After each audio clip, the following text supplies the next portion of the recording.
back to Buzz Amato on Twitch.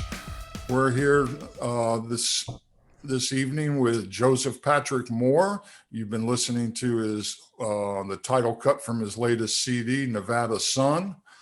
And we've got a lot of stuff to cover with Joseph.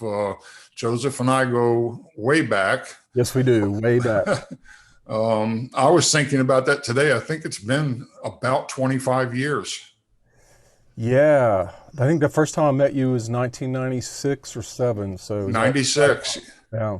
And I remember very distinctly, I was on my way to a gig. I was early.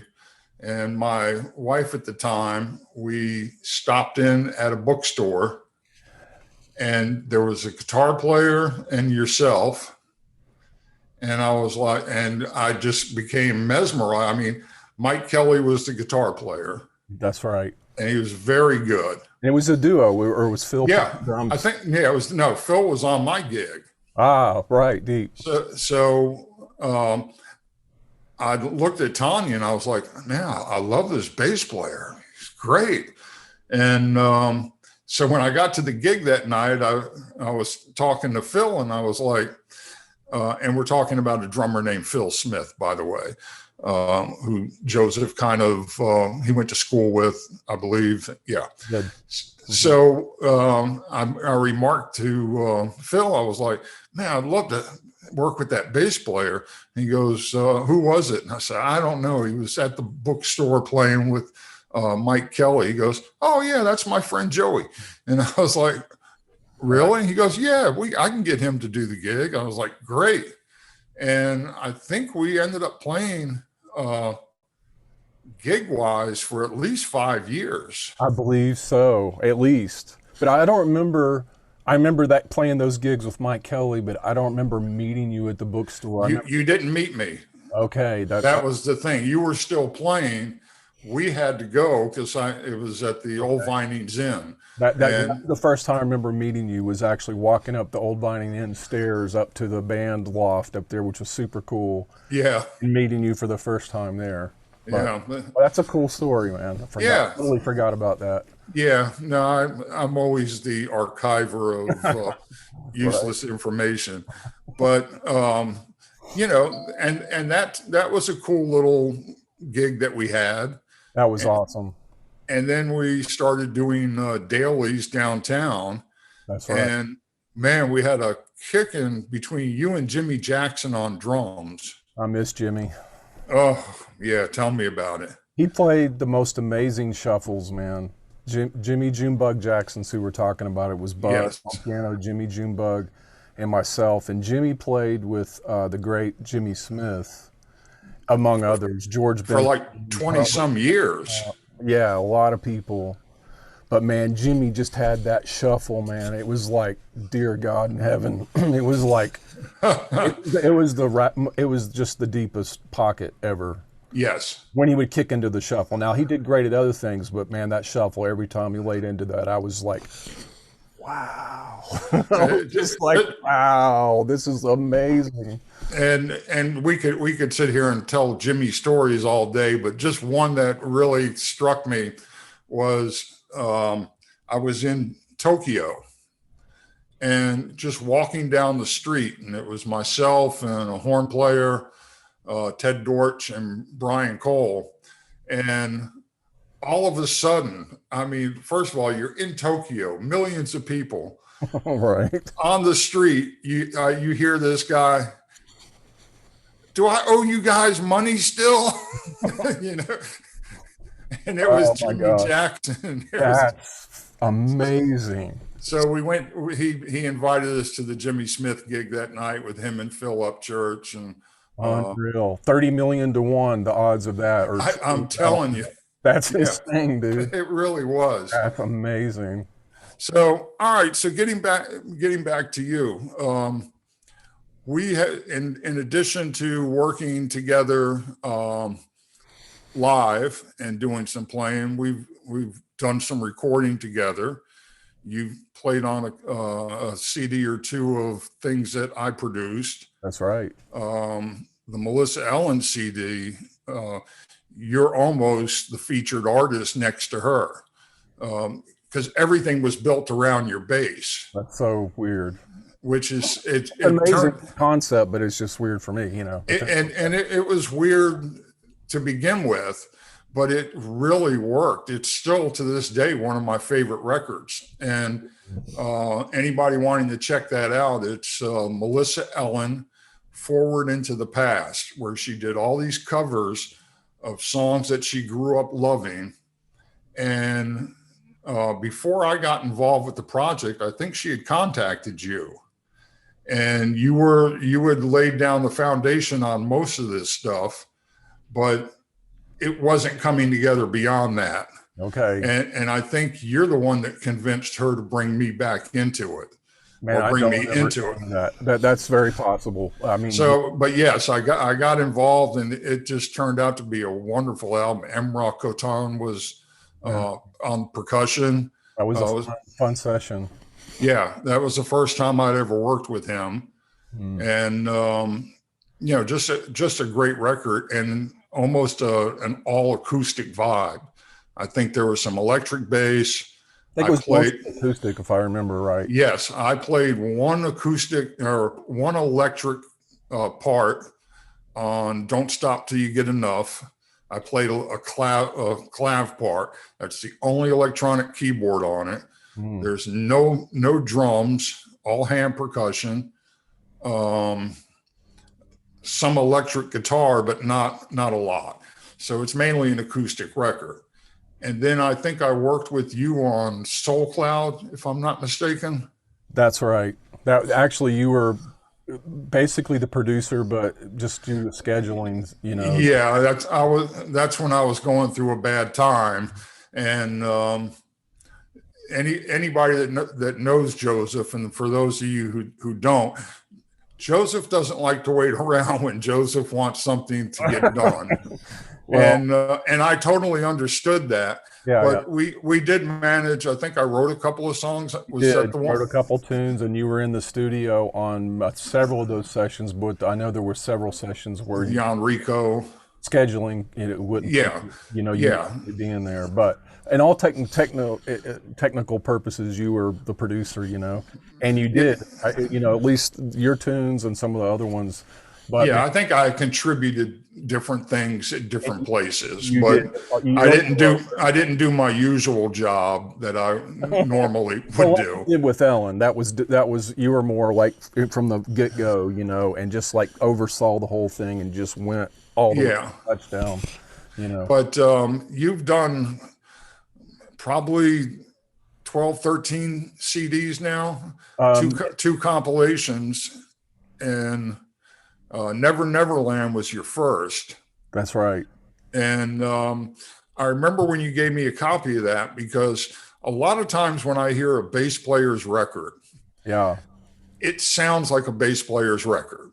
It's like, hey, dig me, I'm out front, and that's fine. But your writing had such an emotive quality to it. I mean, it was actually very deep. It wasn't just, here's a set of changes and here's me playing through them.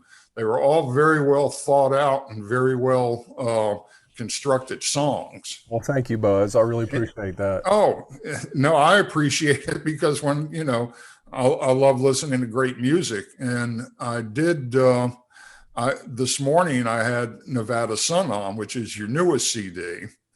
And because you moved to Henderson, right outside of Las Vegas, 4 or 5 years ago now? 4 years. 4 years. 4 years. And I know you always had a fascination with the Southwest. Every time you'd go on vacation, you would go somewhere in the Southwest, or right. I guess that's Southwest. 4 hours from the Pacific Ocean, right? West Coast, but it is Southwest. Yeah, and so I guess you turned that into a reality, and you kind of and you kind of honored it with in the album. Well, man, so. Can I just talk about those two things? Please do. You talked about Never Neverland, which was my first album that I did, and that was Uh-huh. '96. And then I did a lot of other projects, and then to Nevada Sun is my latest one. And so I guess, well, let me start with this. Nevada Sun, Soul Cloud, and Alone Together, my first three albums, are now discontinued, and you can no longer find them except for my website. And I took them down And off. what is give people your website? Oh, it's josephpatrickmoore.com. josephpatrickmoore.com. So those are exclusive only on my site. But I took those three albums down. I basically discontinued them in terms of Amazon, iTunes, all the usual suspects. Right. Wherever you get your music. I discontinued them because, well, at the time I released them, I was like proud about it. You know, I was proud about all three, and each one of those albums had its moments.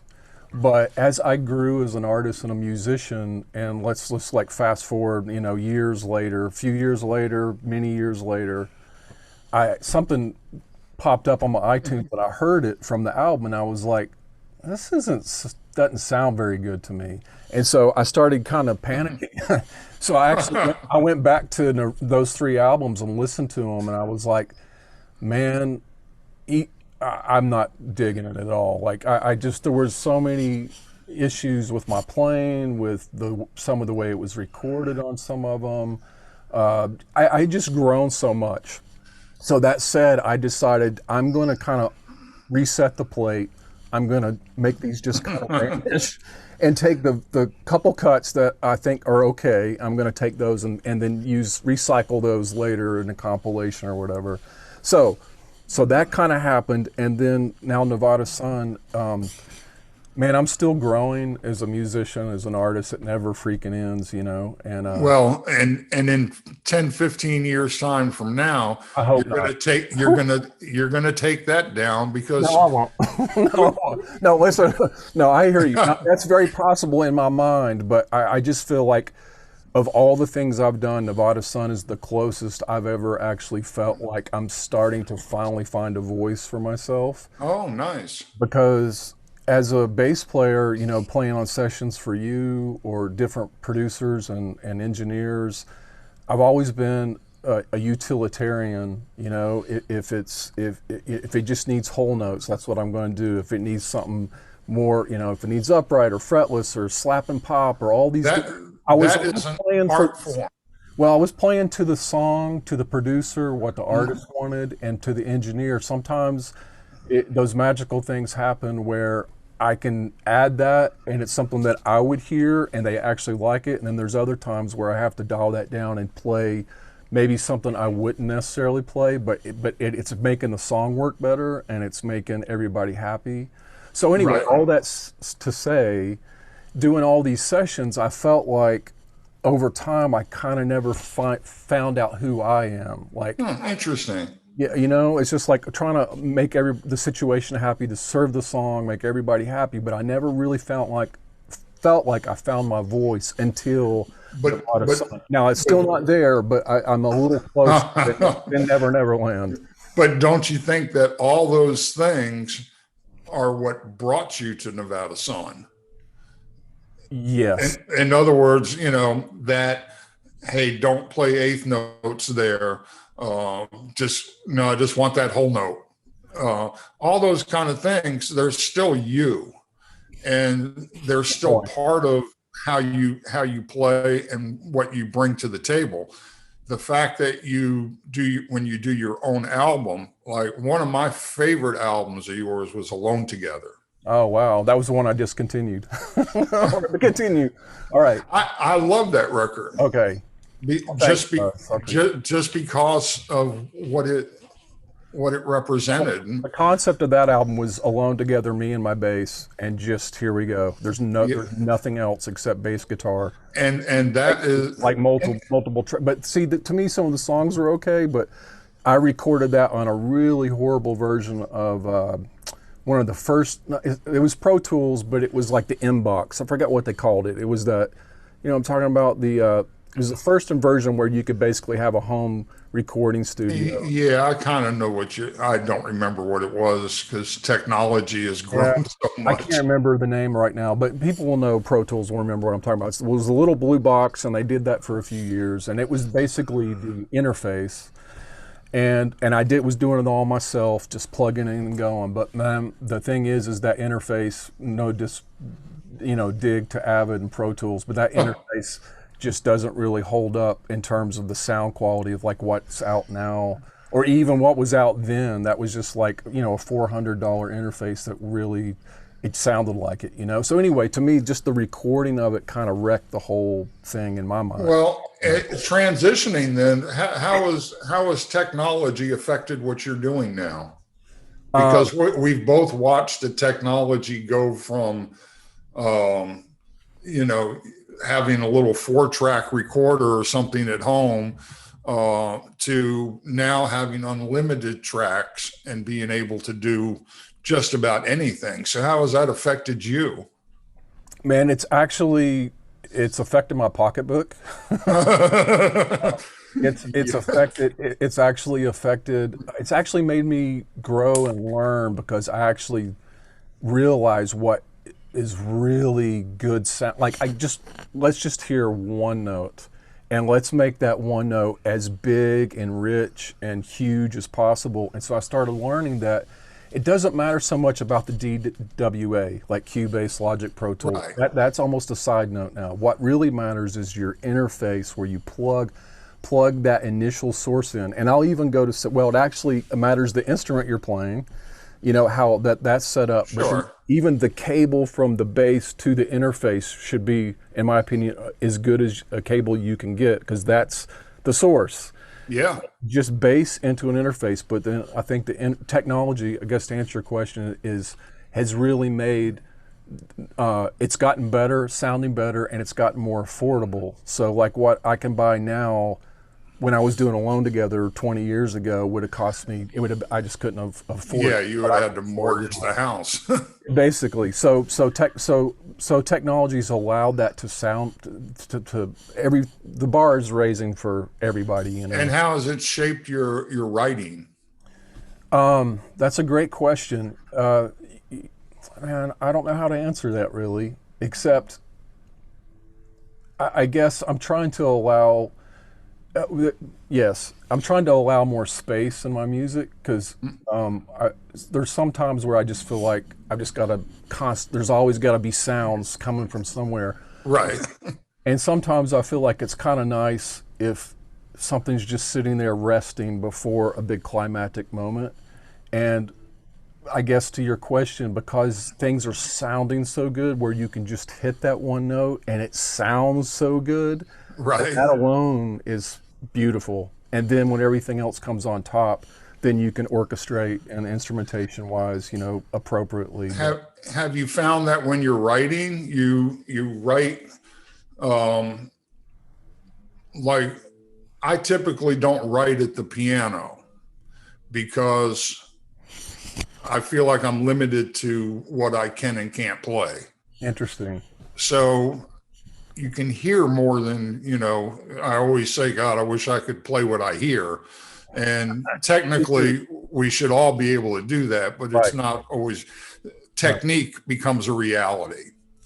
So the technology has allowed me to construct the song. And then even if I can't manipulate it the way I would real time, I know that in the DAW, I can make that happen. And sometimes I might just be, I get a new VST or something. And, you thumb through all the patches and stuff, and then you hit something and you're like, ooh, what was that? Magical moments. Yeah. And then, the next thing you know, you're creating. Totally. So do you still write primarily sitting down in your studio playing bass, or do you just have an idea, put it to pencil to paper, and then work it out from there? Or is there even a formula? I shouldn't say formula, but is there a method that works best for you? That's an awesome question. You know, man, I would say all of the above. Yeah.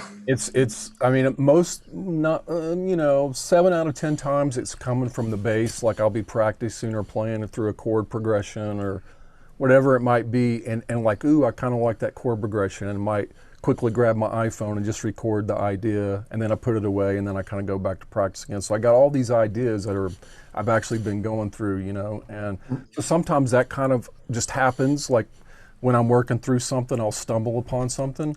And what I've learned is it's one of those where I won't forget this, and I'll play it on. I won't forget this. I got this. I'm going to record this tomorrow.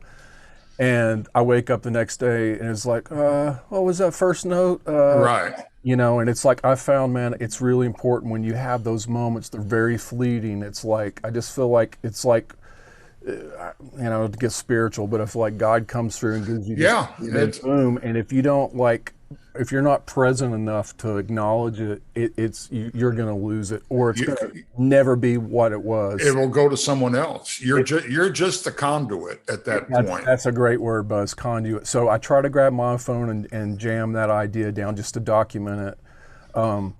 Now I do sometimes just write thinking about ideas. Sometimes I was listening to Death Cab for Cutie, an alternative rock band, and I kind of dig them. And I was hearing some tune, and I was hearing the tune as a, you know, and just enjoying the music. But this gets into a whole deep thing.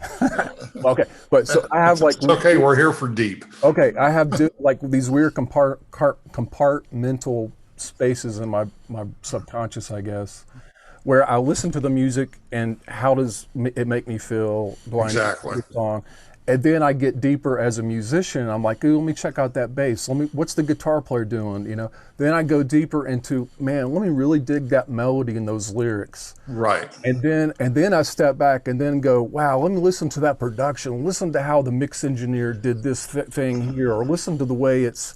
So now I'm into this whole mixing thing. Then I try to just step back and just try to hear the whole thing.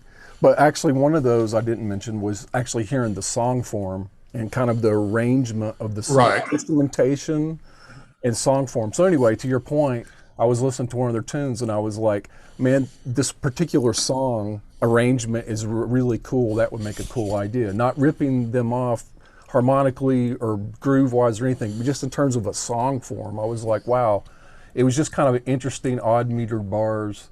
Anyway, so there's that, and then I'll just stop with this last question. I played with Earl Klug, jazz guitarist, in 2010. I did a tour with him, and that's a long story in itself. But I found out that Earl, and this is true, I confirmed it with him, he actually does not write from the guitar. He actually goes to the piano, and he writes from the piano, and then he picks up his guitar and he tries to figure out how to play what he just played on the piano. So taking that, I do the opposite sometimes. See, I have a guitar here. Yeah. Because every time I sit down at the piano, I kind of know what I'm going to do. Okay. I don't on a guitar.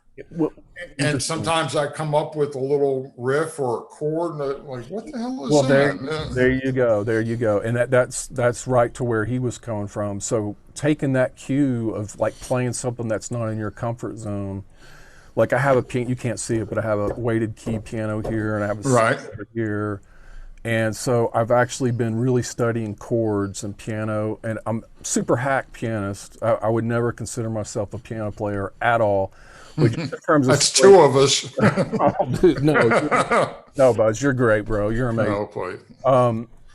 So I've been studying chord progressions and how to voice certain chords, and then I've actually go into my bass and trying to figure out is there a way I can tap these voicings on the bass? Right. How can I get that? So that's something I've really been working on lately, is kind of my main practice thing right now. Is I'm studying chords like a mad dog, you know, just trying to up my harmonic game. So then when I actually do come to write, I have a lot more harmonic knowledge and ways I can orchestrate and arrange things, you know. Right. Now, two things. You mentioned Earl Klug. Yeah. You also went out with Bob James, too. Well, I went out with Earl Klug, and the Bob James actually came. We met together. Yeah. For the album that they had done together. And just to set the record straight, man, I just have to just kind of say how that, it's actually an interesting story, that gig happened. Um, so our late friend, John Rico Scott, Yeah. miss John Miss that Rico, guy too. and I miss John Rico a lot. He was a brother, Yeah. another mother. And, Huh. he called me one night, it was Sunday night. It was about, I don't know, 9 or 10 o'clock Sunday evening. He said, "What are you doing tomorrow at 5 a.m.?" 5 a.m. Like in about like 7, 8 hours. He's like, "Yeah, just say yes. Say yes, Joseph." Say yes. I'm like, "Okay, yes. What is it?" And he's like, uh, "Earl Klug's playing on TV live in Atlanta to promote this concert he's got, and his bass player can't make it, and he needs a bass player. You just got to do it." So I was like, "Okay, once in a lifetime opportunity." Absolutely. So I show up at the TV studio live on air with Earl Klug, and we're in the green room about 10 minutes before, and we introduced myself, and and I said, Hi, I'm your bass player for the day. "Yeah, I'm your bass player, and it looks like we're live on TV in about 7 minutes. What do you want to play?" Like, he goes, "Man, we're just going to do Jingle Bells," because he was promoting a Christmas concert. So he's Okay. going to do Jingle Bells in the key of G. And he had his guitar on, and he just kind of played through the arrangement one time. Right. I don't even think he made it all the way through, because there was people and makeup, Right. distractions, and it was just like, I was just like God, try to figure out what he's. Anyway, so we go on TV, and I was playing upright, and we played Jingle Bells, and somehow I got through it. I didn't embarrass myself, and it didn't crash and burn. And then Earl did an interview and all that. Anyway, so pleasantries were said, all that. That was it. And then about 2 months later, I get a call from his manager saying Earl Klug's doing a year tour, and his bass player for 30 years, Al Turner. So props to Al Turner, because I'm certainly not trying to infringe on his Sure. bass. Al Turner was the bass player for Earl, still is, has been for 30 years. And basically, he had a contractual issue with a Motown artist that he was involved with named Kim, K-E-M, if you remember Kim. Anyway, so Earl said right up front, "I would like to book you on this tour for a year. Al's out, but regardless of how you do or how you don't do or whatever, at the end of the year, Al's coming back." And I'm like, "Great," So I knew right up front that it was a short-lived opportunity. Limited time only, but Yeah. But man, I mean, there's lots of stories to unpack with all that. well, and Generally, the Bob James thing that you referenced, we were doing Jazz Alley in Seattle. We did 4 or 5 nights, 2 shows a night, and that was paired. That one was paired with Bob James and Earl Klug, because they actually did an album together that I believe won a Grammy. And yes, it was I could see the cover in my mind. I just can't think of his name. Yeah. 2+2 or something like that. I can't remember the name, but anyway, so we did a lot of tunes off that album, and then they each were featured, so. yeah. I was so happy for both you and Jan Rico doing that when he told me about, The drag about that, dude, that was, I mean, I got to say, working with Earl was like it was one of those things, man. He's just a consummate musician and such a sweetheart of a dude. There's a video of that concert. Is there not one of the concerts at the Crossroads? That's the Eric Clapton Crossroads Festival. Now Yeah. that's a whole other. I got many stories. I know. There's a whole Bill Murray bit in there Oh, too. there is actually. I met Bill Murray. So there's the one with the Bob James. Unfortunately, that was all recorded, and Jan Rico had posted it to his Facebook account. Oh, One hacked into his Facebook account and took it over and deleted all his stuff. And I remember when his. lost. I don't have nobody has a copy. It's gone. Oh, that's a But shame. we had almost at least a lot of it recorded on video. But I was going to say quickly about Bob James, just because the piano was to my right, and I'm playing. It's kind of a small stage if you've ever been to Jazz Alley in Seattle, and so basically my arm could actually rest on the piano like this. So I'm this close to Bob, and I'm just constantly hearing. So basically, we did 8 shows, and at the end of the 8 shows, I went to the front of house engineer, who's actually tours with Bob, and I said, "Hey, man, this has been amazing, and you're great. This has all been such a cool thing. I said, I just got to tell you, I'm just curious. I'm asking a question. I said, I've been playing 8 shows here with Bob, and I never heard him repeat himself one time. I never heard the same lick, the same phrase, same thing. Wow. And the sound engineer who's been with them for years and years and years said, well, I've been touring with them for 10 years, and I've never heard him repeat the same thing twice, you know? So it Wow. just told me, like, not only is Bob James's writing just, it's a lot harder to play than to listen to. When you listen Yes. to, oh yeah, I got this, and then you Oh, still yeah. down to start playing it, and you're like, oh, right. And so his writing is deep, man. And Yes. but his playing and his professionalism, he was sweet, man. He was just, the Yeah. whole thing was, I could go on about it, but they were I think you find when you're an artist of that caliber, you have there's nothing to be afraid of, and so you're very nice to everybody. You're secure within yourself as an artist and as a musician, and the whole bit.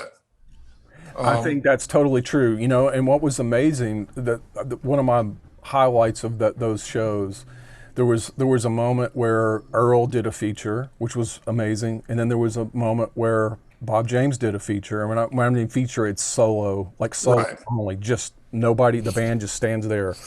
And every night, Bob James, when Earl, they were introducing each other, and Earl would say, "Okay, ladies and gentlemen, the great Bob James, we're going to Sure. let you take over for a few." And Bob would just casually sit there, man, and it was quiet. You could hear it drop, and then chord, chord, chord, and then it just went from there. And it was like, you never, I don't even know if he knew what he was going to do. Like if he had pre-planned in his mind, oh, when I get my moment, I'm going to play this tune. And Right. I mean, I never talked to him about it, but I got the impression that That it was all fresh. it was totally improv, bro. He just played a few chords, and then that triggered something into him. Maybe a song. He did play songs in there, but that triggered whatever that was, you know. So that was just like, whoa, man! It was just amazing to sit there and feel the vibe off that, you know. I was And like, hopefully some of that genius. transfer over. Yeah, exactly. Bring it my way. I wish I could do something like that. I have to, like, I'm too analytical. I have to think about shit too much, you know. I want to put a pin in something you said earlier when you were talking about Death Cab for Cutie. One of the things that I always admired about your playing and your musicality is that I would consider you a great jazz player. Wow. And if I had to introduce you, to somebody on the streets, this is Joseph. He's a jazz bassist, but you bring so much more to the table because, we've talked about Led Zeppelin before, Beatles, Death Cab for Cutie, Sting. You have all these influences. You don't, like, a lot of people who are into jazz have tunnel vision. It stopped at Charlie Parker or Miles or whatever. And to me, that just laid the framework. Like Miles took a big hit for when he did Time After Time by Cyndi Lauper. Right. And, and his thing, when he came back, when they were kind of attacking him on that, he's like, well, y'all didn't make any noise when I did Someday My Prince Will Come, and it was number one. Right. It has to do with, there's an attitude that prevails. And the fact that you draw from all these influences shows in your music, and it shows in your musicality, more importantly. Well, thank you, Buzz. I really appreciate you pointing that out. First of all, I really appreciate the props on the jazz bassist. The truth of the matter is, I actually started with Ozzy Osbourne and Metallica. No, it's true, man. Ozzy, Rat and Dokken and like Van Halen. Oh, wow. And I was in several bands in high school, and that was what we were all into, man. I mean, I used to have really long hair, believe it or not. And it was the end of the 80s, man, and it was like hair metal ruled. And I saw Cliff Burton, the bass player for Metallica. Probably I saw them live in concert, and I saw them open for Ozzy actually. And it was about a month before he unfortunately passed away in the tragic bus accident, I believe, in Sweden. And they didn't do it that night, but I was a Cliff fan, and on one of the records called Kill 'Em All, there's actually a full-on bass solo. It's in fact, it's called Anesthesia Pulling Teeth, Metallica Kill 'Em All album. Check it out. You hit play, the first thing you hear is the engineer goes, bass solo, take one, and then do do do do do do, and he kicks in, and then later the drums come in. But man, I was like, wow. So anyway, that's where I started from. Just quickly, I got into college. I was a double major. I was jazz, classical. I played in the orchestra, played in jazz bands. On the side at night, I was playing Sting and Santana and just a salsa blue group. I see kitties. This is No. They're all over the place. We love animals, not Yeah. very my pets, but sometimes it's challenging. So that, and then when I moved to Memphis, I got deep in the blues and stacks. And so anyway, I guess the point of the moral of this, last thing is then when I moved to Atlanta, I got into, with Colonel Bruce Hampton, I got more into the psychedelic rock and the Allman Brothers and Southern rock. And man, I've just had so many of these like pockets of like these weird intervals of where I'm in this little zone and then I'm in this zone and then I'm in this. So to kind of rewind that and unpack it, first of all, I really appreciate you calling me a jazz bass player. I really don't consider myself like that in my brain. I'm not necessarily like a Christian McBride or certainly Ray Brown or anything like that. But I have that. You have that in you. Tools, and I have some of those in my toolkit where I could play that because Exactly. I've always been a utilitarian, like having to survive the gig, but I studied it too. I'm not just like faking my way through it. And it reflects in your writing. Well, I appreciate that. Now, so generally I'm just like all over the place. I'm influenced by so much music. In fact, I do want to say some props real quick. I just created a whole bunch of playlists that right now are in Apple Music. They're on my website. You could find a little thing called playlists, and if you click it, and I have classical and country and like all these huge playlists with stuff that I'm listening to and things that I enjoy. So you can check out those playlists. They all have one thing in common. It's music. Well, I think it was, I know Duke Ellington said there's only two kinds of music, good and bad. I don't agree with that necessarily. I know what you mean. But then Ray Charles, to me, is a deeper one that no one really quotes a lot, which is, every music has its own soul. And it's like, nice. And I've always found that to be true. Now, you may not like it, but if it's heartfelt and it's telling a story. I was going to say, if it's done well and you can feel the integrity in the music. Great word. And I'm 100% for it. I agree. Now, so to unpack all that, I'm influenced by so much, even stuff that's not music at all. But where I get into trouble is when you put all these different influences, hopefully, again, I'm trying to find my voice through all that, right? Because I've been inspired by so much. I'm trying to figure out who I am and trying to get all those things into a cohesive sounding thing. And I'm getting closer. I'm not there yet. But the problem on a business side is I've got a Latin tune, I've got a blues, I've got funk, I've got a bebop tune, I got a metal tune, I got all this stuff, and it's like on a business side, okay, how are we going to market this? Like, and I hate to even think like that because I'm just a creative person. I just want to create. Right, but this brings me to another thing real quick because you're like, how do I market all this? For people who don't know, you created Blue Canoe Records.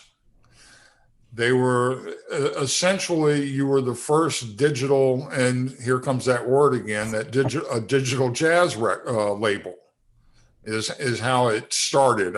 It's evolved since then somewhat. And I thought of this because when you mentioned playlists, you've launched Blue Canoe Record or Blue Canoe Radio. That's right. We have which I did a couple of voiceovers for. you did. Thank you so much. You sound awesome. Every time I hear those, I'm like, hey, that's me. Right. Hey, you are listening to Sunday Jazz on Blue, you know. Uh, Uh, so you're definitely rooted in the business side. And that's a rare combination for someone as creative as you, because most creatives just want to be off, and I know you do too, just want to be off in that room making some music. But there's the reality of, I got to eat. I I've got these half a dozen basses that are behind me in my house, and I have a wife and a dozen cats to take care of. Not that many, but yeah, I have a couple. You're only down to how many now? 2 cats, 2 dogs. Oh, yeah, Yeah. you have pared down. Yeah, yeah. Um, Sorry. but yeah, for what prompted you to start Blue Canoe Records? And what year was that? It was like 2005, Um, 06? it was actually 001, Oh, but officially 2003. So we're coming up, not 18 years. So basically, ooh, the label started with actually the CDs you referenced with Never Neverland, Soul right, Child, Alone Together, and then two college friends of mine that we played together, William Ellis, drummer, and Sean Perkinson, guitar player. We had a group called the EMP Project. right. It's Yeah, I named remember after our that. last names, William Ellis with the E, Joe Right. Spector with the M, and Sean Perkins with the P, EMP Project. So we did 2 albums, but when we put that out, man, I was like, we all felt like we're excited about it. It was a jazz trio. That was the whole record. Yeah. I mean, that was the whole point about us getting together and doing it. It was like, man, we got to find a jazz label to put this out. We got to really try. Oh, So, dude, I went to Barnes and Noble and bought some big record label book with all the record label addresses, and I'm right. like mailing out copies and letters and like, please God, somebody help us. And because I know how I did that, because I knew how hard it was putting my own 3 CDs out. It's like just a challenge, man. It's really challenging. So Absolutely. to get people to even pay attention to it. So anyway, nobody responded, like zero responses. And I was really depressed. And I got one response, and it was from the great drummer Peter Erskine, who played Wow. with Weather Report. Hmm. I think he played with Joni Mitchell, maybe. I mean, just Yeah. And Michael Brecker. yeah, Brecker, dude. It just goes. He's like Yeah. he's We a could legend, we could spend an hour just giving out his credits. Exactly right. But he responded in an email, and I still have it saved, actually, Uh-huh. believe it or not. But basically, the gist of it was, hey, we're a small label. We're not taking any artists, but the time is now, and you should do it yourself. You can do this. And he kind of broke it down a little bit. Wow. And at that point, that was the only response I got. And it was like after a quest of like 3 or 4 months, and everybody's going, what are we doing with the album? And it's just like, you know what? F this, we're just gonna do it ourselves. And so that's initially how Blue Canoe started, was with EMP. And then I brought my 3 albums over, which I've later discontinued, as I said. And then it just started, man, it's just been a snowball down the hill, dude. Yeah, I know.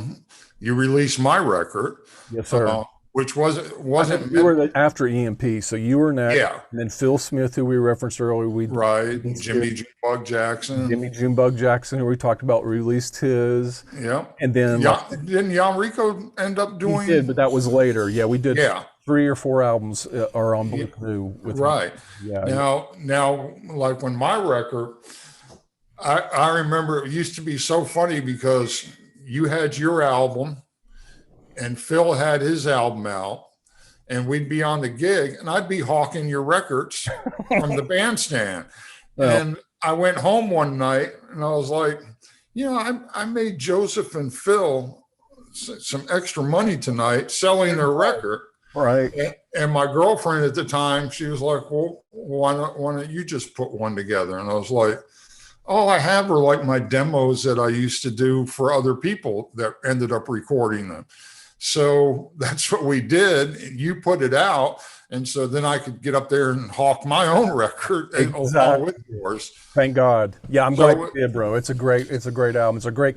You call it a collection, and it's a yeah, because that's all collection it really was, is just, of this. previous tunes that you packaged together. Yes, It's this is cool. a song I gave to some so and so as an artist. Um, you know, but here's the demo that I gave to them. Mm. Um, now, I think that came out in '06. I believe so. That sounds So about right. you've heard the old saying, you have all your life to do your first record and 6 months to do your second. I had 6 weeks to do my first, and I've spent the rest of my life on the second one. Right. But I'm really narrowing in on it, honing in on it now. I'm either looking at late this year, very first part of 2022. It's getting closer, I promise. I can't wait to hear what you're cooking up, bro. I can't wait to hear it. So, um, so now on Blue Canoe. Yeah. What are your plans for Blue Canoe now? Because I know you've expanded quite a bit with the Blue Canoe radio. You got connection with Jimmy Haslip, who was the bass player for Yellow Jackets, and Was. yes, and Yeah. several other people. Yeah. Yeah. Yeah. Oh, yeah. Yeah, I mean, he's another one whose credits are longer than my arm. Dude, Haslip's credits are I, everybody from David Crosby. Wow. No, there's well, maybe you shouldn't have said that. To man, all kinds of people. Yeah. Stop there. Yeah. Jimmy Haslip, all kinds of people. So That's injected like some new life though into Blue Canoe. yes, it has. So I met Jimmy through an Atlanta guy we both know who you should talk to at some point too, Randy Hexter. Oh yeah. He's actually on Blue Canoe now too, but he had called me. I had just moved here, and he's called me one day. He's like, "Hey man, there's this guy would like to talk to you about your record label." I was like, "Yeah, who?" Because normally I don't like to talk about it much because I just get propositioned a lot, and Yes. like, good meaning people and people that not that I'm anybody, but just they I don't know, man. So Yeah, I know. beats me down, so I try to just kind of keep that on the low down. But now at this point, it's like I think a lot of people are finding out, that I'm kind of one of the persons behind the label. So anyway, so I was like, yeah, who's wanting to know, Randy? And he's like, and I didn't mean that, disparage. I know. Yeah. You know what I'm saying? And he said, Jimmy Haslip, bass player. I don't know if you heard of him. I'm like, what did you say? Repeat that. And so anyway, so Jimmy and I talked, and we've since, man, that was 3 years ago, and we've talked probably once a week for 3 years now. Wow. Jimmy is, he's one of the greats, man. He's just not, I don't mean not only as a player and as a composer and as but just as a human being and all around, like really genuine good guy in music, but in the music business too. He's on your side, he's just a great spirit, man. And like a good cheerleader and Yes. So just rewind a little bit. So Jimmy was one of the founding members of the Yellow Jackets, was in the band for many years. Got out of the band, I remember the year, 2012-ish maybe, throwing that around, I don't know 100%, but basically started just mainly freelancing, worked with Bruce Hornsby, all would go off and do these different tours, but when he was in LA, and currently when he's in LA, he's producing a lot with other artists. So what happened is Jimmy, when we started talking, he's like, "Hey, I've got all this catalog. I've got this catalog of music, and I've got all these artists I've been working with. Maybe your label might be interested in putting them out." So we started the dialogue, and so man, I mean, he's basically upped the game hugely. A, because he's a part of it, and two, because his productions and some of his cohorts have all kind of interjected in stuff to the label, and so it's raised the bar, dude, like beyond. I never would have imagined it in a million years, how it's unfolded, but now it's just kind of got a life of its own. So I guess how many titles would you say you have now? close to 100 releases. Ooh. and probably I don't know, man. I probably really should know the number, but I would say around 60 artists. And so uh, it's to a point where it would be really great to say yes, yes. We'll do what we can. We'll do what we can. Yes, yes. But it gets to a point, it's just unmanageable. It's just like I don't have a lot of resources and I don't have a huge staff, so it's impossible. So basically, I've limited to 6 to 12 releases a year. That's it. And so right now, dude, I have releases all the way through 2022, or Wow. basically including yours, knowing that yours is going to be. Okay. Yeah. So I would hate to get it done and go, well, you got to wait 15 more years before we can put it out. So now I'm to the point where I'm just almost wanting to say no to everybody because, dude, I got the next 2 years locked down, you know? Yeah. So this brings into a really interesting dynamic that you may or may not want to talk about, which is something I'll briefly mention, Hmm. is we actually co-wrote a book years ago. That's right. You remember that? I do. The Digital Revolution. Y- The yes. Anyway, Yes. we'll throw up the cover, man, so you can see it.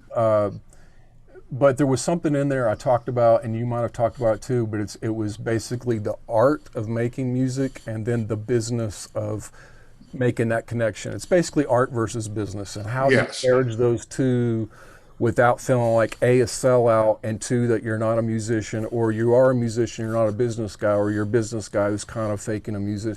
It's like, no, you are an artist, but in order to really fulfill that full compass circle in my mind, you have to know if you're writing the song and you're making the copyright on it, and this is an original piece of work, it shouldn't just stop there. Like, you got to know how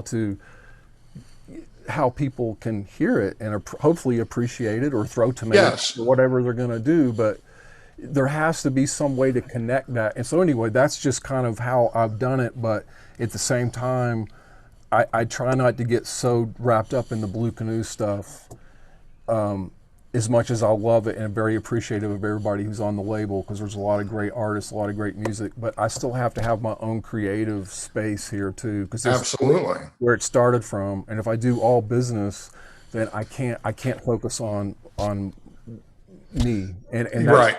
that sounds horrible to say, but it's No, I mean, that's a reality. I just gotta say, if I don't have creativity in my life, man, I wilt and I die, and that's it. Right. If I did not have that, so I have to be creative, and I have to do that, you know. So that's just I have to. That's Yeah. all it is to it, or I die. That's just Yeah. that's You how, have that's your how own, my DNA is, you know. you So have your own studio I in your do. home. And if I'm not mistaken, on Nevada Sun, you actually played all the instruments. I did. I mean, And a lot of it was keyboard instruments, but yeah, it was all programmed. sure. Some I play guitar, some I did some drum hits, some weird things around the Right. Because you did play drums for a little while at one point. 4 years in the high school marching band. Any sax on the record by No, you? no, I played alto saxophone for those that don't know, from first Yeah, grade to ninth grade, and when I was coming up as a kid, sure. and I sold the saxophone, and I got my first Fender bass guitar with that, and a huge PV bass amp that was like taller Oh than yeah. me. I was like reaching up to the knobs, Did it have the vinyl covering on it? like, No, that would have been the that custom was a thing. Trace Elliott, yeah. Yeah. And so no, that was awesome. But turns out that saxophone was a Selmer Mark Six, and Oh no. I know, oh no, is right. Yeah. Selmer Mark Six in the sax world is highly sought after, and it's God knows, man, it's worth Yeah. a mint right now, bro. Well, So I don't know. There's a million different ways to look at it, you know. and But you mixed the record as well, I did. and kudos on that, because when I was listening to it, I was knocked out by a lot of the sonic. Uh, how I was hearing different things jumping out at me at just the right time. Um, Well, thank you, man. yeah, I didn't hear anything that was like, oh, why would he do that? But Um, man, I really appreciate you saying that. So I just have to mention, it's another passion of mine that is like kind of consumed me and taken over. We were talking about gear earlier and about sound and the way the interfaces, how the quality's gone up, the price right. down, all that sort of thing. So I've kudos to Dave Pensado, a lot of people on YouTube, Yes. so many cats I follow, dude. So you got when I was telling you I was listening to music. One of the things now I listen for is how it's mixed and how sonically it sounds and all that. So then if it's something really gets like I really love Dave Matthews Engineer. So like I'll go on allmusic.com and I'll like start researching who these cats are that mix the albums. So long story short, without getting deep in the rabbit hole, basically I've made this a really big study of mine, and so like I'm constantly up and trying to up my game as a mix engineer. And strangely enough, through COVID, I've actually connected with several different bands, so to speak, and I've actually been mixing albums for the last 2 years, not my own, but other people's albums. Now, are you finding these on your own, or because I know you're affiliated, you go through Sound Better. Uh, Yes. Well, is now on is that, I don't mix on Soundbetter. That I'm you, just on just bass. okay? Soundbetter.com, for those who don't know, if you're a musician, you should definitely check it out. It's a way to hire musicians, and it's a way to actually be hired. Right. You do a profile, you sound clip. So I've been fortunate, man. I've done some sessions on there, basically all over the world: Russia, Germany, LA, Atlanta, Florida, on and on. So I've done a handful of bass sessions, but not mixing on there. The way the mixing came about, this one big project I've been involved with happened was, strangely enough, a friend of a friend of a friend. He had actually heard Nevada Sun, and he's like, "Man, who mixed that?" And then he told him it was me, and he's like, "Man, I wonder if he would mix one of my tunes." So I was like, "Yeah, I'll do it. I'll try. We'll see how it turns out. It could be good. It could be bad. I don't know. Let's see what happens." So I did it, and he was happy, and he's like, "Hey, let's do another one." And dude, we're song number 14. So Wow. I've grown a lot through this last COVID because I've really I've been deep in the mixing thing, dude. So Right. Now, you say COVID kind of, since it kept you home, and you being such a, um, like you said earlier, an analytical type person, mixing is like a perfect thing for you there. oh shit, I love it, dude. I Now, love, I love, I'm really loving mixing. I really am. I'm studying the crap out of it, and I'm buying tools and plugins. But it isn't just about having the gear. It's like really know how to work it. And like a yeah, compressor. I mean, I heard Dave Pensado say this. He's ruined many of records not knowing how to work a compressor right. And dude, I feel like I'm just now figuring out how, and I've done the same thing. I'm just figuring out now how to work compressors, and it's just and trial. a lot of musicians are in that. Um, I don't even want to say a predicament. They're being faced with having to mix their own music because large studios are almost a thing of the past. I remember like when you were in Atlanta, there were several. I remember I, going, it was you know, all of them. there was a All the ton. time. Now there's like two. Yeah, You right. know, um, so it's more reliant on us to do this. Now, I used to work with some pretty good engineers, um, and every time it came time to mix a record, excuse me, I would let them set up the mix, and then I would come in and work from their setup and try and add to the emotional impact of what I wanted the song to do. Now I'm having to kind of do it all as I go. And I'm one of these people that I think because I came up through the 60s, and back then most of your records were done on 4 and 8 tracks. Mm, So you had to commit every step of the way. right.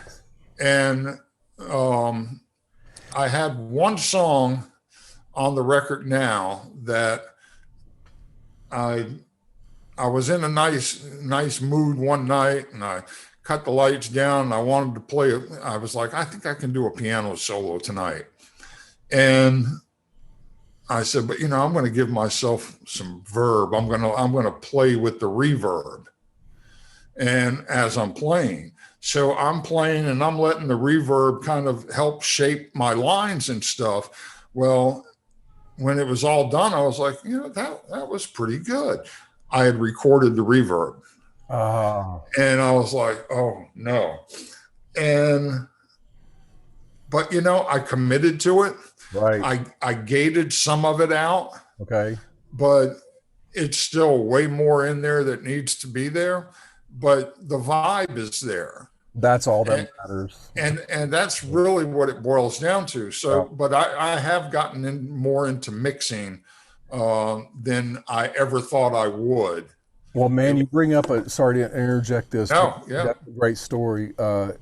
So the thing kind of to where we've been kind of rolling with this conversation is now I think looking at the scope, I mean, I'm 50, I'll be 52 in like a couple months, right? So I've been around the block for a little while now, and it's like, uh, I feel like the generation now and what's going on now, you have to wear so many hats. so Because all of them. when I was in school and when we were playing those gigs and I was working on Bill Street, at that time, man, there was no internet, no cell phone, nothing. You better be good on your instrument, show up and play the gig and do the best and Right. hang and do all that. But now, man, you got to have all these. You got to, I mean, I don't want to. Everybody understands where I'm going with that. So it's like you have Yeah. to have a lot of things necessary in place to get whatever it is you're doing. Yeah, before everything was passed off to the next person. Exactly. I played my part. Now you're recording. He has to record that. He or she records that part. Then someone mixes that part. Then it has to go to someone who's going to master all of this. And then to someone else for the album artwork, and then someone else, exactly. another record label, somebody else will take care of this for me. So you've got a half a dozen, 10 people in the mix, right? Of doing your record. Where now, more times than not, it's just us. It's just us. But I think about a 20-year-old kid right now who might even be watching this. It's like, not only are they being creative, doing the thing, they're actually mixing, they're bouncing out, they're shooting video, they're editing video. They understand social media. They're throwing it up all over the place. They probably do a quick album artwork, and then by tomorrow it's on CD Baby and iTunes. Yeah, like that. Like single. Now, having said that, I do have a little bit of an issue in this. I'm 67, so I've been around the block a little more and kind of got run over by some of the cars along the way. But the thing I notice is that there's a lot of music that's very solitary sounding. There's something that happens when I'm in a room and you're in a room and we play together that can't happen when you send me a file or I send you a file. You just hit on the whole sum of the whole thing, because that's exactly what's missing in a lot of the music now. Because if you are the engineer and you are the producer and the composer and the musician performer and you're doing all this, at some point there's nothing else to draw from. Like if it was you and me in a room, it'd be like, hey man, I would do something, and then that would cause you to do something, which would then cause me, and it'd be like, oh, I would never have thought of about that before if he didn't play that chord. So it's like you feed off each other, and that's it's just like getting some kids in a garage and just rocking out. But if you think in jazz terms, that's what jazz is all about. It's improvisation and having a conversation with each other. And even if you're playing a pop song, it's still a conversation. It's an interaction. It all should be. Yes, because like you hear things now, and everything is perfectly in tune, and so when you get to a vocal, right, you have to auto tune because there's no room. That's interesting. I've been digging Billie Eilish. Yes, and I like her. Very well produced records. And her brother Phineas. He's a monster, man. That guy's somebody to watch.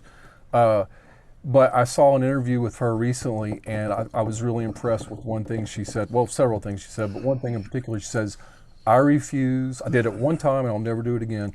I will not auto tune myself. Yes. Used to, if I have to sing it for 2 days to get one phrase right, I'm going to do it, and it's not going to be auto tuned. And I was And like, yes, finally.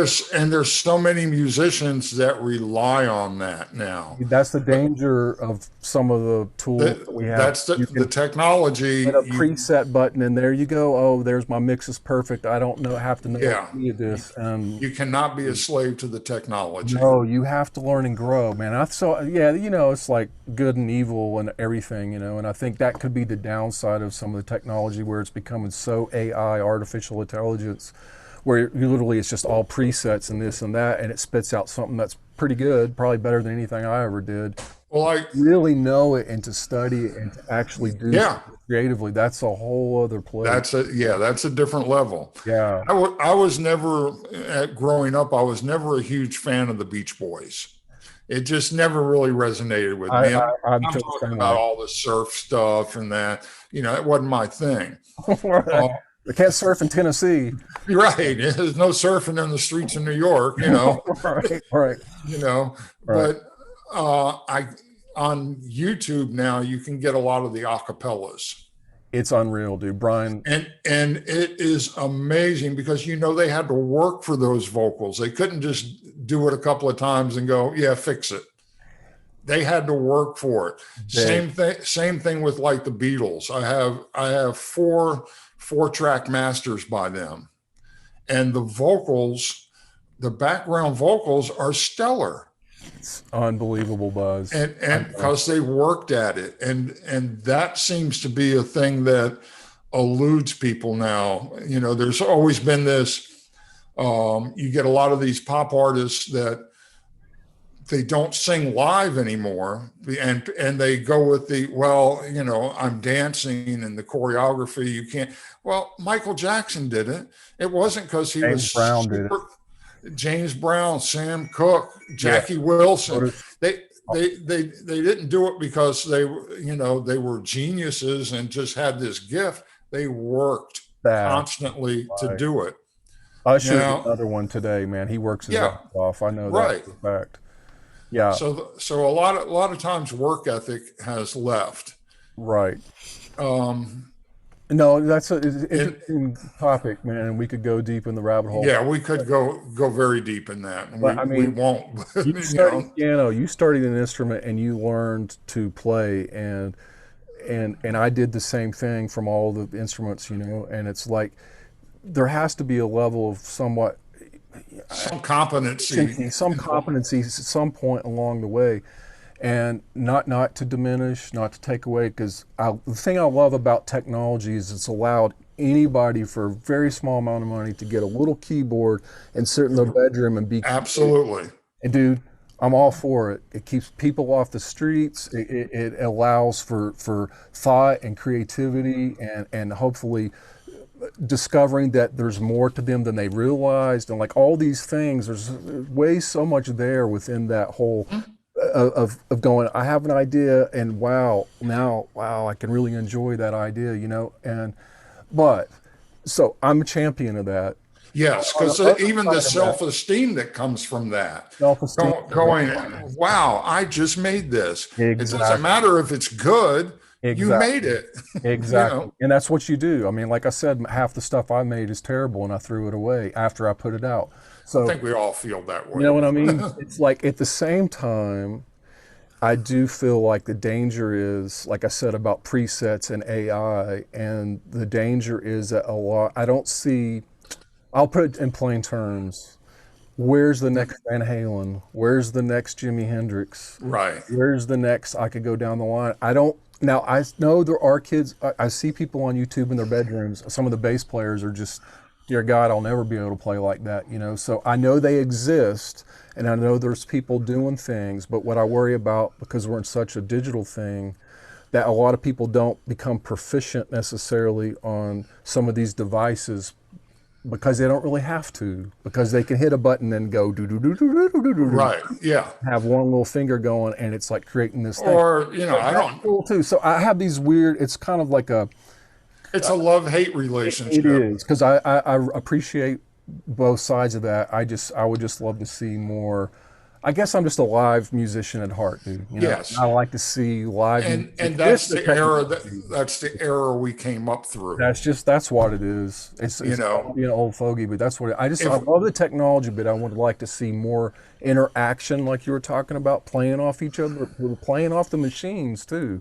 Like if a machine can do something and you could actually respond to it in a different yeah, way, but maybe it doesn't do the same thing all the time. So they're right. forcing you to do something different. I don't know. It's just a, If we were 15, we would be doing the I same know, things, I know.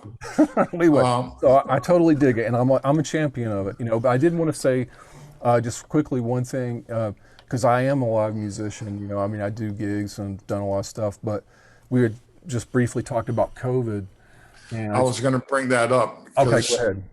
because I know you were subbing with Cirque du Soleil That's correct. in Vegas. The Ka, was that the one? So yes, so it's funny, man. I moved out here, my wife and I, and we were in Atlanta for 20 years, and as you know, because we hung a lot of those years. Yeah.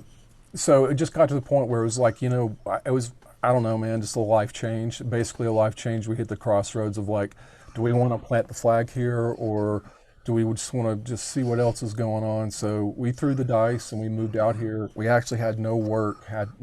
I knew one person barely, kind of, but that was about it. So we were here, just trying to figure it out. And about 4 months into it, it actually goes back a little ways. I actually auditioned for Cirque du Soleil on video like 2 years before, or a year before we moved out here. Oh, wow. I'd actually forgot about it. I'd sent it in I because my wife was saying, "Well, if we move out there, what are you going to do?" And I was like, "I hope." don't know. I don't know. I don't know. I don't know. So she just kept saying, you should do this, do this. So I was like, okay, I'll do it.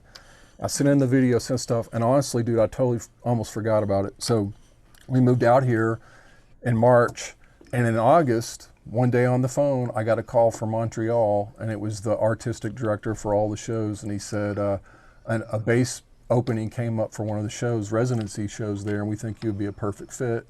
Nice. And so, but I was one of three other people, so I actually had to go kind of re-audition and meet the band. And anyway, so it turns out I got the gig. But just to be clear, Derek Jones is the bass player for Ka, and Derek is, man, I can't say enough about Derek. He's a monster. He's a All those musicians are just fantastic. yes. Oh, dude, It is difficult music. man. It's a reading gig too, is it not? Well, it is, but it's ideally to You kind of start memorizing it, and yeah, but Derek is the bass player on that show. But what they do is they have to have subs for each of the chairs in the band because what if he breaks his arm or he gets sick? right. The show must go on, right? So the gig I got with Cirque du Soleil, just to be clear, was a sub for Derek. But with that contract, I was guaranteed so many shows a month. And then there was many times Derek got the flu or something happened, and then he would call me and say, "Please play the show tonight," and I would go do the show. So that's kind of happened.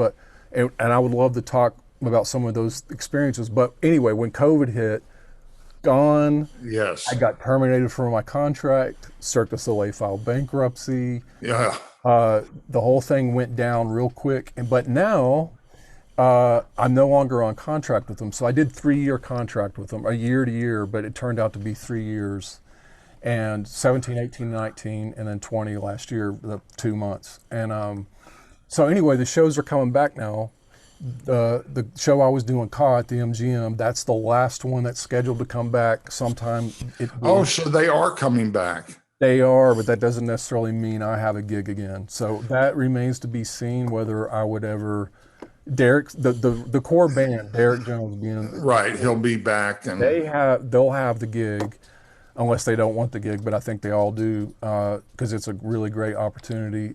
But beyond that, dude, I don't know. So, well, that's interesting because I thought Cirque just kind of that they were just gone. So well, that's good to know that they're not. They're not, and so to be clear too, I know that was public knowledge, them filing bankruptcy because it was all over the papers. It Yeah. happened, CNN and stuff, but they, it's like Coca-Cola to Atlanta or FedEx to Yeah. it's like Cirque du Soleil in Montreal, Canada is like a flagship company. So the Canadian government was never going to let that Hindenburg collapse. So Oh, good. they infused it with a lot of money, and then they restructured.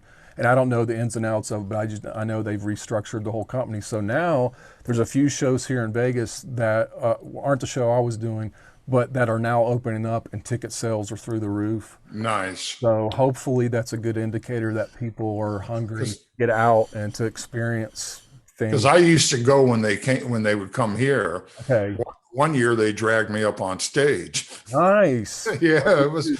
Have to Yeah, kiss the girl or something? Would you? well, you know how in Oh, yeah. you know how in the beginning, where before it starts, they have the mimes kind of walking through the. I guess they still do that. They kind of walk through the crowd, and I was there with my wife, and I had my arm around her, and the guy comes by and he takes my arm and he takes it down. So he walks a little ways, and I put it back up, and he turns, and he comes back over, and he pulls my arm down again. That's So awesome. so he walks away, and I'm like, okay, this is a fun little game. So I did it again, and he goes, and about eight of these mimes kind of storm my area, lift me out of my seat, and then they're carrying me backstage. And one of them goes, "Do you mind being in a straitjacket?" And I was like, I don't know. and the next thing I know, I'm like Hannibal Lecter being wheeled out onto the middle of the stage while the ringmaster starts messing with me. Yeah, And fantastic. and one person, you may remember Bert Elliott. I remember Bert. I sure He did. he called me the next day, and he goes, "Was that you on stage last night?" And I was like, "Yeah," Oh, that's great. but it What a was great fun. story. So do you feel like now, with the COVID restrictions hopefully subsiding, that you're finding more work again, or that at least some things are starting to open back up? Things are definitely opening back up in June of 2021 here in Vegas for sure. I think it's 100% capacity. Masks aren't required if you've had the vaccine. A lot of venues are opening up. Some of the bands are coming back. Did you know, didn't you used to, or I don't know if you were still doing it, a church gig? I was that had I was and I was doing that periodically. I was subbing for another bass player here in town. Okay. I did it once or twice a month. His name's Chris Coleman, great dude, great bass player. And when COVID hit, they went to all virtual, all volunteers. So I lost that gig, which is okay. And so no, I don't know if that. I don't think that one's going to come back as far as I. Yeah. But it's, Well, it's kind of a thing now, man, where I've done some other things. I played with a pianist here named Scott Nicholson. He does this thing called dueling pianos, but I just did a couple duos, yeah. acoustic piano, upright bass, and we did some jazz standards and stuff. I've done about 3 or 4 of those already in the last couple months. Oh, nice. Yeah, so that's been, it's just been So it's seeping back in. getting back in, but man, that was the darkest. I mean, Well, who am I it to say? It was sounds all though darkest. like I'm sorry to interrupt you. That's all good. It sounds like you actually took advantage though of, okay, I can't go out of the house. I can't do this. I'm going to learn how to mix, or I'm going to get deeper into learning. And Exactly. And building out my studio too. You can't see quite the whole room, and but I actually there's a great company out of Atlanta called GIK Acoustic, and you can Google the Google. And actually, what you can do on there is you can actually take pictures of your room and do measurements and do a video, and they actually come up with a blueprint of their oh wow, recommendations of what they think you could do to. So I took my stimulus money.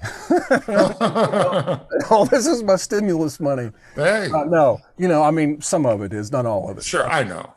I had to live on some of that, but no. So I built out the room and then just got better at mixing, just in a more of an acoustically controlled environment, and obviously trying to just get better at whatever I can do. Yeah, But the live thing, though, it's interesting. It's a great, how should I say this? A discovery was made. So my whole life since I've been, well, actually since I was in first grade and played musical instruments through band and band concerts and all that, but really professionally when I was about 16, 18 for sure, I started making money playing gigs, and that's all I've ever done. I'm blessed and fortunate, had a lot of really cool experiences, but that's all I ever did was play live music my whole life and record and other things, right? But and there's not many that can say that. unfortunately, not anymore, man.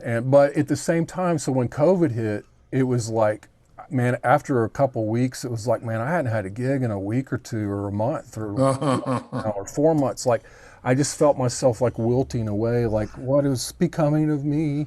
And I think we all felt like that, regardless of what we did or do in life, And so it was real dark, but at the same time, it did make me kind of realize maybe somewhere halfway through that process that as much as I love live music and as much as I love to play, and I always will, God willing, health-wise and everything else, as long as I can, Sure. I actually am okay if I don't have every gig in the world at this point in my life. I don't really want to. I'm not seeking it out. I don't need to be the guy playing 4 gigs a week.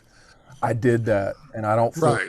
I want to do that. I just don't want to do that anymore. It's like what I want to do now is I want to really, hopefully, be able to work on stuff that really moves me, that I feel like That has an impact. has an impact, and I'm not just doing it just to pay the light bill, and that has an impact, and also that I can get more into the mixing, into this whole thing, and then of course continue to develop Blue Canoe and put out music that really moves me and hopefully moves other people too, and not just be caught up in the live music thing. So I guess in a roundabout way, to put a cap on, I'm actually okay not really working out so much anymore.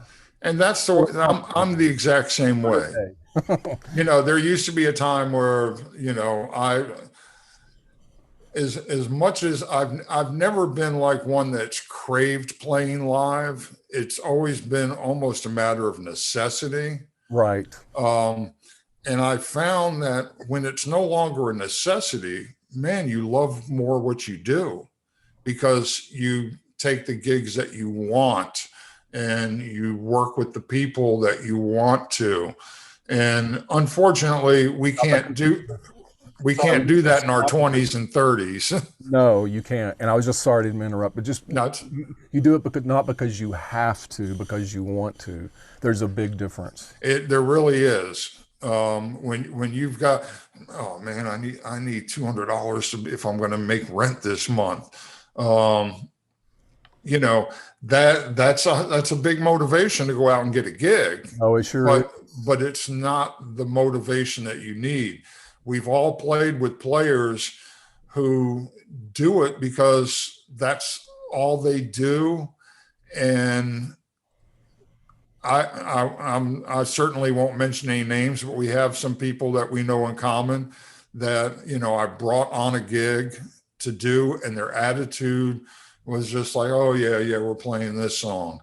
And it's like, well, why don't you bring something to the song? Exactly. Instead of treating it like, I'm playing a glorified wedding gig or something. Well, man, you brought up an excellent point with that, because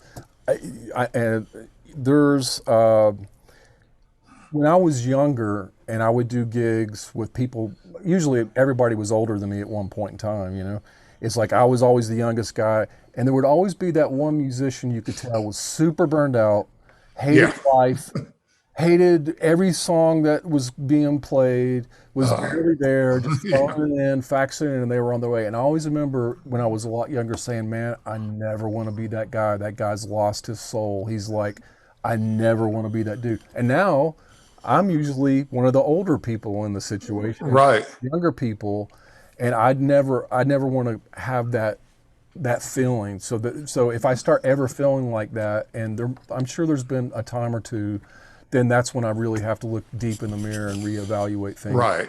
I don't, but it's all that's kind of to your point, Yeah, music, it should be a shared experience with the audience and the people you're on stage with.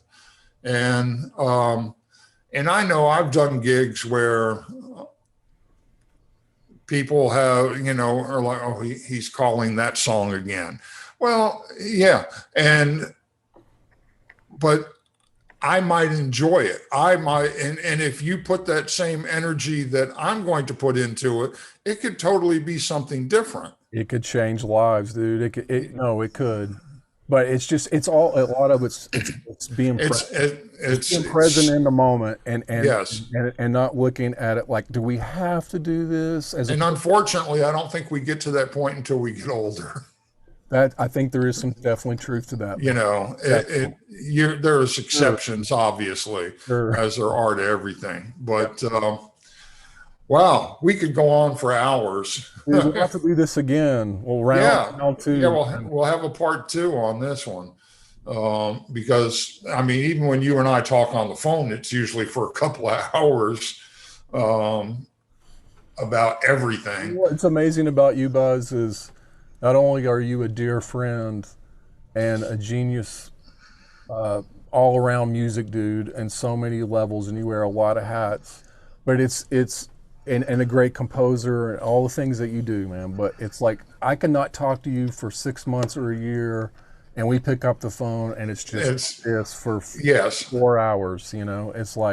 It's like we have a connection, bro. Yeah, we definitely have a thing. Yeah, and that kind of gets back to my point about when I first saw you play.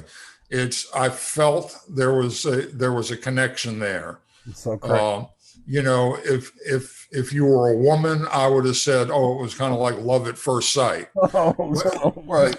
But we're not going there. No, not especially these days. No. Yeah, but it was just that the energy matched up.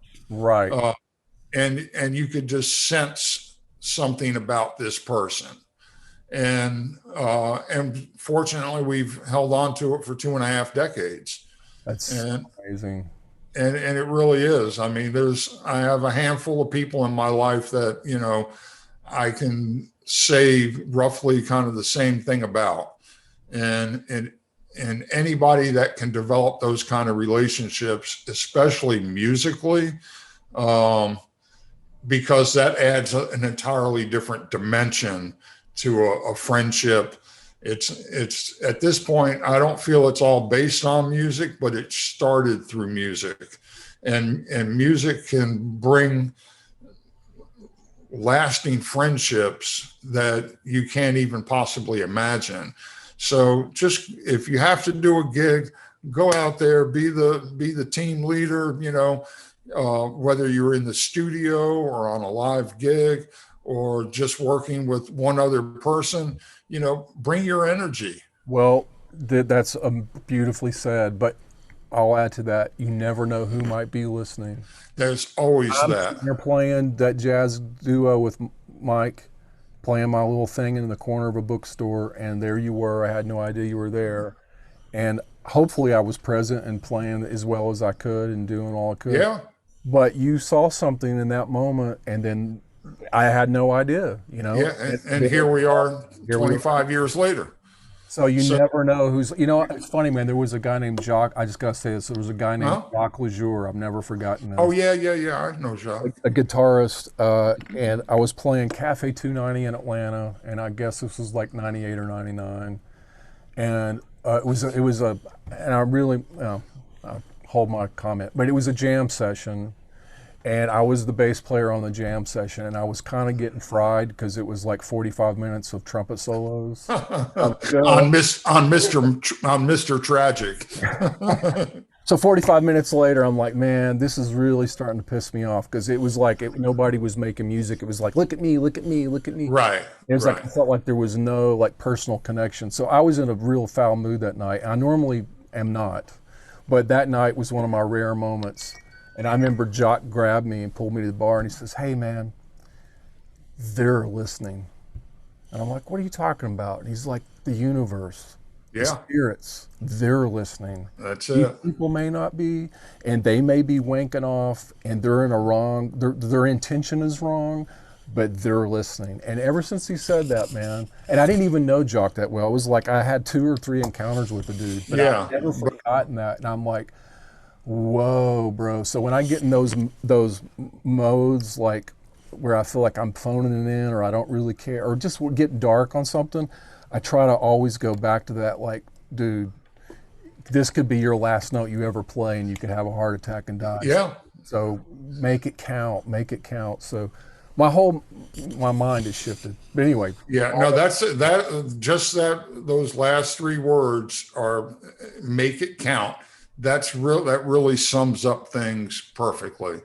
Is just whatever you do, if whatever you're you do. if you know, even if you're out there planting gardens, doing landscape work, make it count, because you're beautifying someone's home, and that has a value to everything, has value to it. Yes, it does, Buzz. And you have to realize that you're contributing to that value, that your value is contributing to someone else's value. Well, man, We're all connected. Everything is connected. amen, bro. You're preaching to the choir. I thought if everybody felt like that, if we could all just wake up and say that in the mirror for 10 seconds, the world would be a different place. There wouldn't be a lot of the chaos going on. That's for sure. I really, and we're all connected in ways we don't even realize. And it's like, I've always tried to have the motto. There was a book called The 4 Agreements. Great book, and one of the agreements in there was always do your best. Yes. It sounds so simple, like, yeah, sure, I always do my best, but if you really, I mean, as much as like I have this empty thing here, I'm going to do my best by screwing on the cap so it's tight and so it doesn't fall and spill everywhere. I mean, dude, that sounds so stupid, but like even just small little things that I do, I'm always trying to be present in the moment and just do my best with everything. And then at the end of the day, let the chips fall where they are with everything you do in life, and Right. you have no control over success or failure or any of that stuff. But if you know you're always doing your best, then you can That's it. live with yourself regardless of the outcome, and always know that not only did you try, you did it, but you did your best regardless of what other people thought, Excuse me. how your career unfolded or didn't unfold. You always can go back and actually have integrity and value, because one of my big words is intention. I think your intention has to be right, and I always try to question myself. I guess your motivation or intention. I call it mindfulness. I love it. Mindfulness. Same type of thing. Exactly. So if I get a call for anything, man, whether it's Blue Canoe or a session or a live gig, I always try to go to that spot. Do I want to take this on? Is this going to be something? Okay. And if I don't, I have my reasons. And if I do, then by God, I'm going to be there. up and I will do the best I can do. Things happen sometimes, I do it even before I sit down to just noodle on the piano. If I'm going to sit down at the piano and just kind of, okay, let's see what happens today. I just take a minute to be very mindful, put myself in the moment, and let it flow. Okay, you just nailed it. Okay, I don't know. We probably should wrap this up, right? But I got to just share this because it's something. We're on no time limit. Okay, great. To be honest. No, actually, I do have to leave here in about Yeah. 2 minutes. Actually. Okay. Sorry. Or I could go all day. Yeah.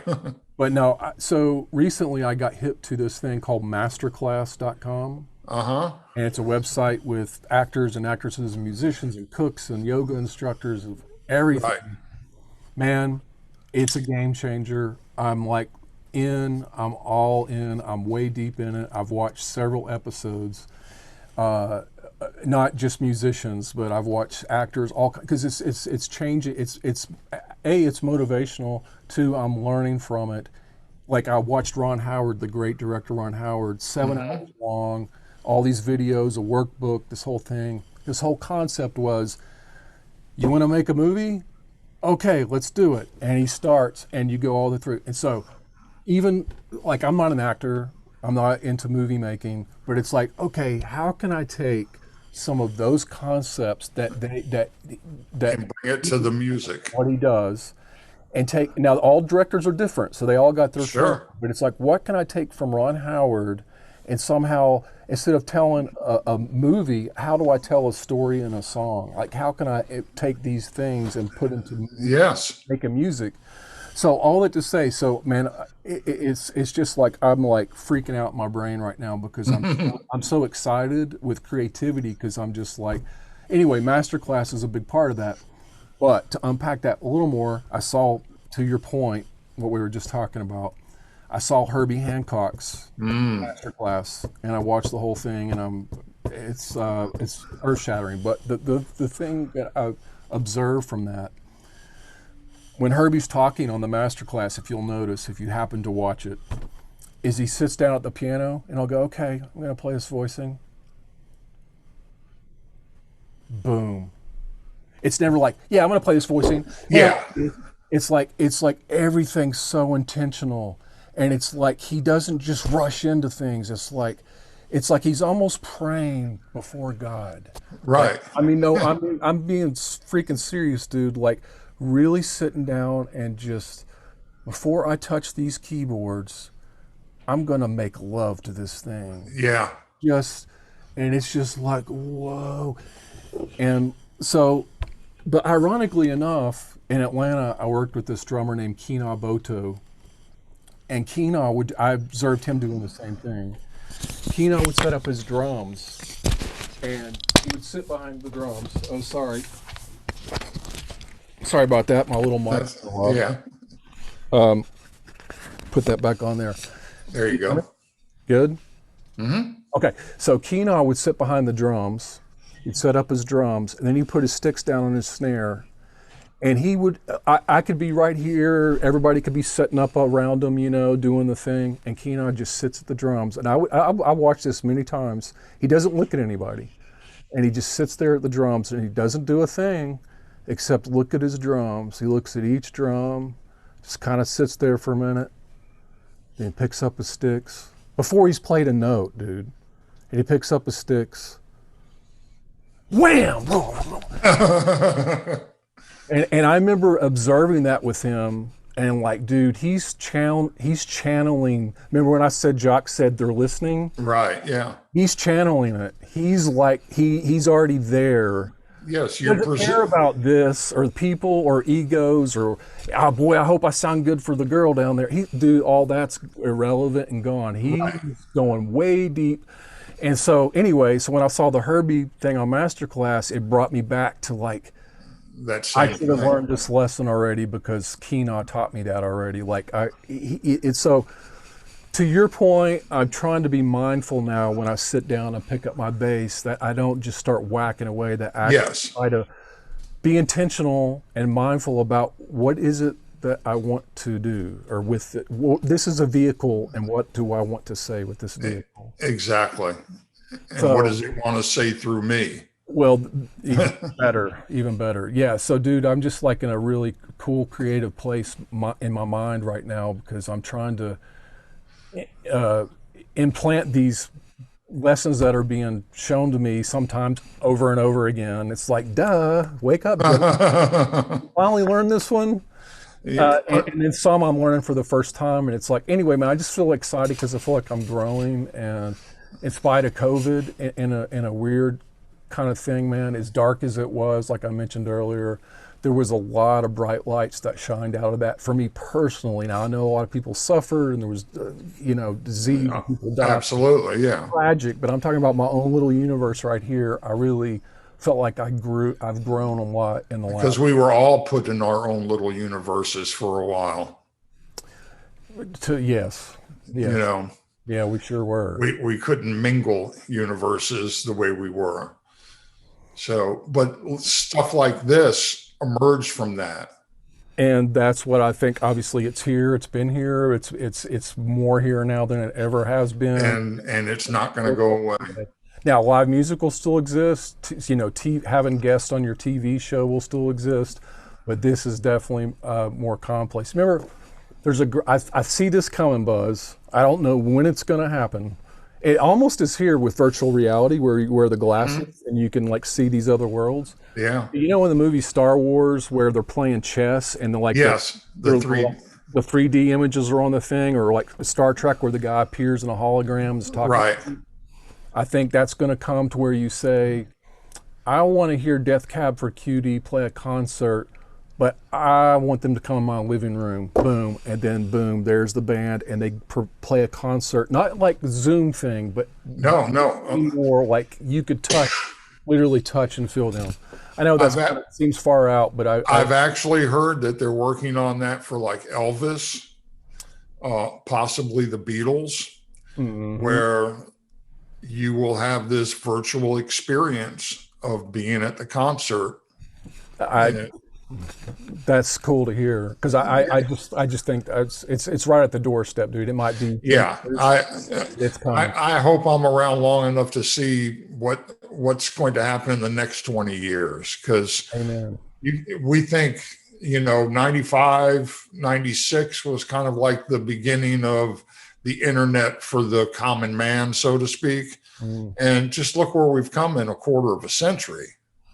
It's unreal, bro. It's unreal. Yeah. So it's always going to be that way, and that's the way it should be. And that goes back to, if you look at anything there's that lineage and progression. Obviously you mentioned jazz earlier. If you look at the history of jazz, or Miles Davis, if you look at his career, how he went from playing bebop with Charlie Parker and then ended up playing with rappers.